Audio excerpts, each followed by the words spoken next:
मेनू दिखाओ उपन्यास ऑनलाइन पूरा पढ़ें उपन्यास बिन उपन्यास मिस ब्यूटीफुल सीईओ और उनका सिस्टम अध्याय 47 पहली बार अपने परिवार से मिलना मिस ब्यूटीफुल सीईओ और उनका सिस्टम C47 पहली बार अपने परिवार से मिलना एड्स बाय पब फ्यूचर भूमिगत पार्किंग क्षेत्र। अब उसका विकल्प एक नए साहसी प्रेमी या एक शांतिपूर्ण समृद्ध जीवन के बीच मंडरा रहा था। एक छोटे से विचार के साथ उसने पहले को चुना। जीवन में किसी को अपने मील के पत्थर छोड़ने के लिए कुछ हासिल करने योग्य करना चाहिए। बहन लिंग, मैंने अपना चुनाव कर लिया है। मैं तुम्हारा हिस्सा लूंगा, झाओ जियूरोंग ने हास्य भाव से कहा। यह उसका लालच नहीं था जिसने उसे चुनाव करने पर मजबूर किया, बल्कि एक तर्कसंगत चिंतन था। बढ़िया। लिंग किंग्यू एक पल के लिए रुकी, फिर उसे एहसास हुआ कि उसकी सेक्रेटरी क्या कह रही थी। मुझे पता है कि तुम्हें पैसे की कोई परवाह नहीं है, लेकिन ये देखकर खुशी हो रही है कि तुमने मेरे साथ एक नई यात्रा पर जाने का फैसला किया है। लिंग किंग्यू ने सोचा था कि झाओ जियूरोंग का फैसला एक हफ्ते बाद ही सामने आएगा, लेकिन उसके अंतिम फैसले ने उसे एक पल के लिए चौंका दिया। इससे पता चलता है कि इतनी जल्दी जवाब देने से उसकी सचिव पर कितना असर पड़ा था। एक वयस्क के रूप में, विशेष रूप से एक अनुभवी कौल कार्यकर्ता के रूप में, जो अपने उच्च पद पर उत्कृष्ट थी, यह असंभव था कि यह एक सहज निर्णय था। लिंग किंग्यू ने अपना सिर झुकाया और झाओ जियूरोंग की तरफ देखा, जिसकी नज़र भी ऊपर से उसे देख रही थी।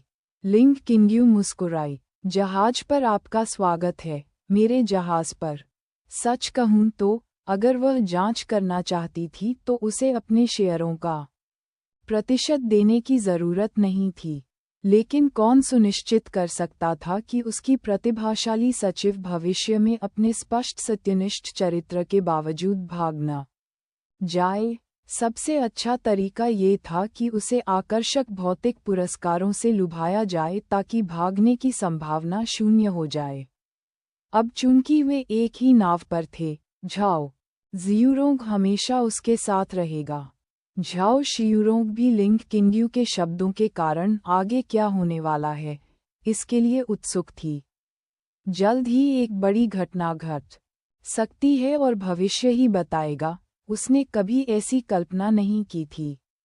हर बार जब वह इस पल में अपने फैसले के बारे में सोचती थी, तो उसे अपने अंतर्ज्ञान पर तरस आता था। एक शक्तिशाली व्यक्ति की यात्रा में साथ देते हुए और लिंग किंग्यू के साथ कंधे से कंधा मिलाकर चलते हुए, झाओ जियूरोंग खुश थी, चाहे रास्ते कितने भी भयानक और खतरनाक क्यों न हों।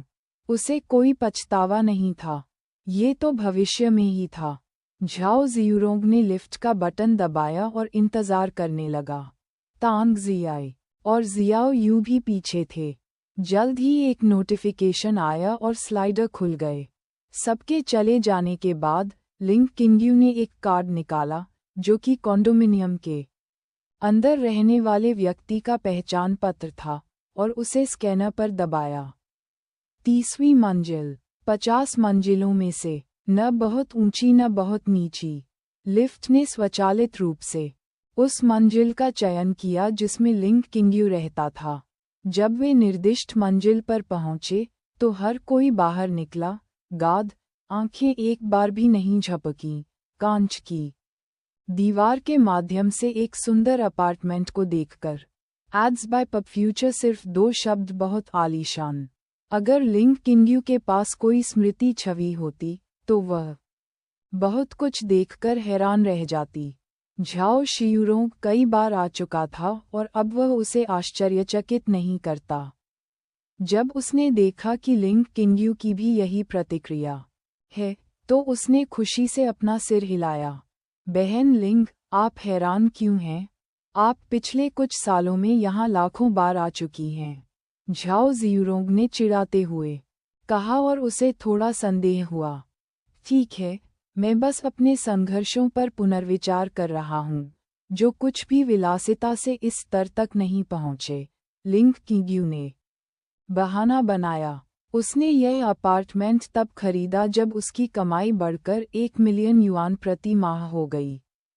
किसी को कभी नहीं पता चला कि उसने कैसे संघर्ष किया, लेकिन केवल उसकी उपलब्धियों को देखा। वे अभी तक अपार्टमेंट में नहीं घुसे थे और ट्रांस के सामने खड़े थे। पारदर्शी कांच ने दीवार की जगह ले ली और कमज़ोर नहीं हुआ क्योंकि सभी कांच मजबूत थे, गोलियों के खिलाफ भी। लिफ्ट का स्थान एक अपार्टमेंट के कोने पर था और शीशे से उन्हें सबसे नज़दीकी कमरा दिखाई दिया जो एक जिम क्षेत्र था, जिसमें कई तरह के उपकरण थे।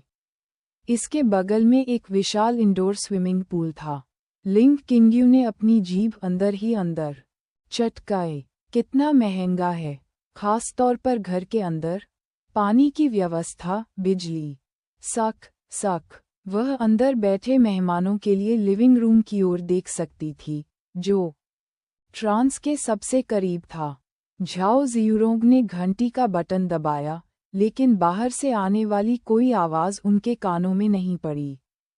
कमरे का ध्वनिरोधी प्रभाव उत्कृष्ट था। लिंग किंग्यू ने देखा कि एक विदेशी महिला जो लगभग 30 साल की थी और जिसके बाल लाल थे, वह ट्रांस की ओर भाग रही थी।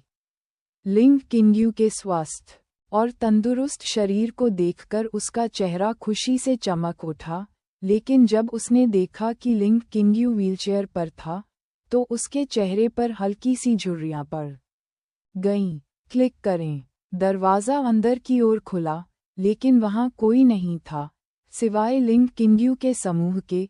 वे बिना किसी आश्चर्य के अंदर घुस गए, क्योंकि उन्हें पता था कि यह रिमोट से नियंत्रित होता है। सभी ने अपने जूते, सैंडल और ऊंची एड़ी के जूते उतारे और उन्हें सावधानी से कैबिनेट पर रख दिया। नंगे पैर फर्श पर नाच रहे थे और लिंग किंग्यू ने हर पल का आनंद लिया जब तक कि तांग जियाई ने उसके कंधे की मांसपेशियों पर थोड़ा दबाव नहीं डाला, जिससे उसे व्यवहार करने के लिए प्रेरित किया। थोड़ी देर बाद समूह दूसरे क्षेत्र में चला गया, जहां पहले एक यूरोपीय महिला ने स्वयं दरवाजा खोला था। एड्स बाय पब फ्यूचर जे सुइस कॉन्ट दे वॉर क्यू टू वास बी।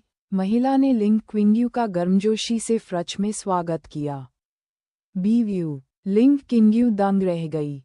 इससे पहले कि वह अनजाने में ही सही फ्रेंच में जवाब दे, महिला का हाथ पकड़ लिया। वृद्धावस्था के बावजूद वह सुंदर बनी रही, अपने हाव भावों के माध्यम से अपने परिपक्व आकर्षण को प्रदर्शित करती रही। वह मुस्कुराई और अपना चेहरा दूसरों की ओर घुमाया। चीनी भाषा में कहा, आप सभी की मदद के लिए धन्यवाद, खासकर मिस झाओ। यह मेरा कर्तव्य है और सिस्टर लिंग मेरी सबसे करीबी दोस्त हैं। झाओ जियूरोंग ने जवाब दिया, जबकि तांग जियाई ने भी अभिवादन में कुछ कहा। इसके विपरीत जियाओ यू अचंभित थी। एक पल महिला के मुंह से कुछ अस्पष्ट बात निकली और दूसरे पल उसने कुछ ऐसा बोला जिसे वह एक देशी वक्ता की तरह समझ गई। महिला उसके प्यारे व्यवहार पर हंस पड़ी, जिससे जियाओ यू को शर्मिंदगी महसूस हुई। तुम ऐसी प्रतिक्रिया देने वाली पहली नहीं हो, महिला ने उसे चिढ़ाते हुए कहा। चाची, आप झाओ शियूरोंग को पहले से ही जानती हैं। बाकी दो मेरे विदेशी दोस्त हैं, तांग जियाई और शियाओ यू। लिंग किंग्यू ने इस बार चीनी भाषा में बात की। उनके पास इस समय रहने के लिए कोई जगह नहीं है और मैं उन्हें यहाँ बुलाता हूँ। लिंग किंग्यू उसे उसकी याददाश्त से जानता था। वह बचपन से ही अपनी माँ के साथ रहने वाली नौकरानी थी। हालांकि उनका खून का रिश्ता नहीं था, लिंग किंग्यू भी उसे एक अतिरिक्त माँ के रूप में मानता था, हालांकि वह उसे सम्मानपूर्वक चाची कहता था। बचपन से ही ज्यादातर समय उसकी देखभाल उसी ने की थी। वह लिंग किंग्यू के दिल में एक सम्मानित बुजुर्ग थी। हैटट नॉवलबन एट उसका नाम था। डिसे बट्रेंड 47 वर्षीय फ्रांसीसी महिला, 0.7 मीटर लंबी, कम उम्र की दिखती थी। उसके बाल लाल थे और त्वचा नाजुक थी। स्वस्थ शरीर और शारीरिक बनावट, घंटे के आकार की आकृति। अपना परिचय देने के बाद डिसे को अपनी मातृभाषा बोलने वाले दूसरे व्यक्ति से मिलकर खुशी हुई और उसने तांग जियाई की हथेली पकड़ी और उसे भीड़ से दूर ले गई। दोनों लगातार बातें करते रहे, जबकि जियाओयू ने डिसे से पूछा कि क्या वह लिविंग रूम में टीवी देख सकती है। लिंग किंग्यू ने नर्म स्वर में कहा, धन्यवाद, बहन झाओ। मुझे आशा है कि आप परेशान नहीं होंगी। बिल्कुल नहीं। तुम्हारे जाने से पहले मुझे तुमसे एक और काम मांगना है। हे, एक और? झाओ जियूरोंग ने अपनी आंखें घुमाईं। ये रहने के लिए एक और सुरक्षित और शानदार जगह की तलाश है। एक जागीर, जमीन पर शामिल विला के साथ, संभवतः पानी या समुद्र के किनारे स्थित। पैसे की राशि समस्या नहीं है। वास्तव में, ये बेहतर है अगर आप इसे जल्दी पा सकें। कल सबसे अच्छा है। झाओ शियूरोंग ने अपनी भौहें रगड़ीं, लिंग किंग्यू के अनुरोध से थक गई थी। ये वास्तव में महंगा होने वाला है और समय सीमा क्या है? कोई समस्या नहीं। पैसा सिर्फ खर्च करने के लिए होता है। हम जितनी जल्दी आगे बढ़ेंगे, हम अपने छिपे हुए विरोधियों के खिलाफ उतने ही बेहतर तरीके से तैयार रहेंगे। उसे अपनी चाची और 2 विश्वासपात्रों को खुद पर आश्चर्यचकित होते हुए देखकर बहुत खुशी हुई। Ads by PubFuture. उपन्यास बिन लाइट नॉवेल, वेब नॉवेल, कोरियाई उपन्यास और चीनी उपन्यास ऑनलाइन मुफ्त में पढ़ें। आप सैकड़ों अंग्रेजी अनुवादित लाइट नॉवेल, वेब नॉवेल, कोरियाई उपन्यास और चीनी उपन्यास पा सकते हैं जिन्हें दैनिक रूप से अपडेट किया जाता है। उपन्यास ऑनलाइन पढ़ें, लाइट नॉवेल ऑनलाइन पढ़ें, ऑनलाइन मुफ्त पढ़ें, मुफ्त लाइट नॉवेल ऑनलाइन।